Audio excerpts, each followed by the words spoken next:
துலாம் ராசி அன்பர்களுக்கு எடுத்த காரியம் வெற்றியை முடையும். வேலையில் நல்ல முன்னேற்றத்தை சந்திப்பார்கள். வேலை செய்யும் இடத்தில் நல்ல மரியாதையான சூழலை பெறுவீர்கள். பதவி உயர்வுகள் கிடைக்கும். வாழ்க்கை துணையுடன் சின்ன சின்ன கருத்து முரண்பாடுகள் ஏற்படும். பின்பு சரியாகும். வாழ்க்கை துணையின் உடல்நலையில் கவனம் தேவை. சமூகத்தில் அந்தஸ்தான நிலையை அடைவீர்கள். கால்நடைகள் சொத்துக்கள் வாங்குவதற்கான சூழல் ஏற்படும். சேமிப்புகள் பெருகும். திடீர் பணப்புழக்கம் இருக்கும். பண அதிர்ஷ்டங்கள் ஏற்படும். பங்குச்சந்தை லாட்டரி ஆதாயம் உண்டு. நல்ல பணப்புழக்கம் இருக்கும். சொந்த தொழில் செய்பவர்கள் புதிய பண முதலீடுகளை தவிர்ப்பது நல்லது. தேவையற்ற பயணங்களை தவிர்ப்பது நல்லது. உடல் நலனில் கவனம் தேவை. உடல்நலில் சின்ன சின்ன சுகவீனங்கள் ஏற்படும். நீர் பிரச்சனைகள் ஏற்பட வாய்ப்பு இருக்கும். நீர்நிலைகளில் இறங்கக்கூடாது. தண்ணீரில் கண்டங்கள் ஏற்பட வாய்ப்பு இருக்கும். தோல் பிரச்சனைகள், உஷ்ண பிரச்சனைகள் அல்லது தேவையற்ற தொற்று நோய்கள் வர வாய்ப்பு இருக்கும். கவனம் தேவை, அதிகவனம் தேவை.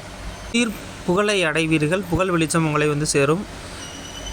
இன்று உங்களுக்கு ராசியான திசை வடமேற்கு. ராசி நிறம் கருப்பு ஊதா. ராசி எண்கள் 4, 6, 8.